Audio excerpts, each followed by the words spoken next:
मौलाना मुफ्ती मोहम्मद शफी उस्मानी मुफ्ती आजम पाकिस्तान रहमहुल्लाह मारिफुल कुरान में लिखते हैं, जल्द नंबर 7 सफ़ा नंबर 203 सूरत अहज़ाब आयत नंबर 53 की तफसीर पे लिखते हैं, फरमाए लोगो रिसालत माब का दर्जा, रिसालत माब का रुतबा हयात के मुतालिक देखना हो इनकी बीवियों के साथ तो यूँ समझो जैसे जिंदा शोहर घर से कुछ वक़्त के लिए गायब हो।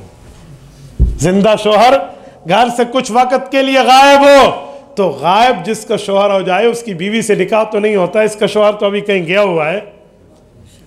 तो ये जिंदा शोहर घर से बाहर हो। मैं ये हवाला पढ़ा करता था उर्दू का और मेरे जहन में आता कि मुफ्ती शफी रहमहुल्लाह ने कैसे लिखा है, जिंदा शोहर घर से गायब हो, क्या मतलब? ये समझ दिमाग में आता नहीं, लेकिन अल्हम्दुलिल्लाह रब का करम है कभी अपने अकाबिर से बदगुमानी पैदा नहीं हुई। तहकीकात का आला मेयार अपनी जगह है, लेकिन याद रखना खुदराई न करना। तहकीकात का जितना मेयार जिसको मिल जाए, लेकिन अपने अकाबिर से भी बढ़ जाए। हमारी सरायकी में कहते हैं माकुल धी सियाणी रिद्धे पके गत्ते पानी। भाई यूँ नहीं है, अपने अकाबिर पर एतमाद करें।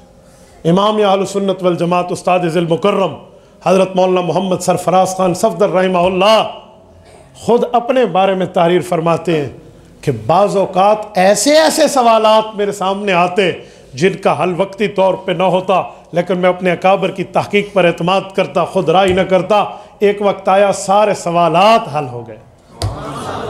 हाँ, जिसे दो बोल लफ्ज़ आ जाए वो अकाबिर के ख़िलाफ़ खड़ा हो जाए, भाई ये हमारी अकाबिर की रवैश नहीं है, ये हमारे बुज़ुर्गों का तरीका नहीं है।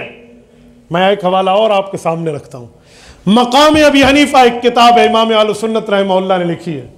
हज़रत इमाम साहब रहमहुल्लाह की सीरत पर एक अथेंटिक हवाला जात के मजमूए का नाम मौलाना सरफराज खान सफदर रहमहुल्लाह के कलम से निकली हुई मकाम अबी हनीफ़ा है। उस पर बड़े बड़े अजिल्ला अकाबिरीन के दस्तखत हैं।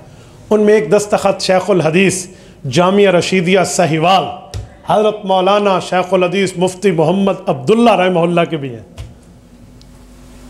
मुफ्ती अब्दुल्ला साहब रहमहुल्लाह शेखुल हदीस है, जामिया रशीदिया साहिवाल, बड़े बड़े हजरात ने उनसे पढ़ा है।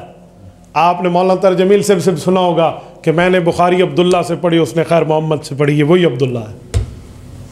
मौलाना अब्दुल्ला शेखुल हदीस रहमहुल्लाह इमाम अहलुस सुन्नत की किताब पे तकरीज़ लिखते हुए एक लफ्ज़ लिखते हैं, आप पढ़ लेना। कहते हैं इमाम अबू हनीफ़ा के बारे में कुछ एतराज़ात मुझे भी दिल में थे कि ये ऐसा क्यों, ये ऐसा क्यों, ये ऐसा क्यों। बाज़ गुन खुलों में मुब्तला था मैं, लेकिन कभी इमाम साहब से बदगुमानी पैदा न हुई, अपने अकाबर पर एतमाद था।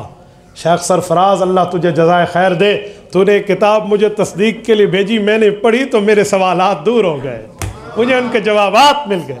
मैं इतने बड़े बंदे की बात को बतौर दलील लाया हूँ। तो मेरे दोस्तों याद रखना, ये सवाल मेरे दिमाग में आता था। तो फिर मसला एक दिन हदीस पाक के मुताले में यूँ हल हुआ कि हुजूर ने फरमाया मा तरकनाहु सदका, तो मुतसद्दिक अपने माल का बवक्त सदका मालिक को जिंदा होना शर्त है। तो जब माल के मालिक हैं तो बीवी के खावंद भी हैं, इसीलिए जिंदा शोहर घर से बाहर है। ये ठीक लिखा है मुफ्ती शफी रहमहुल्लाह ने।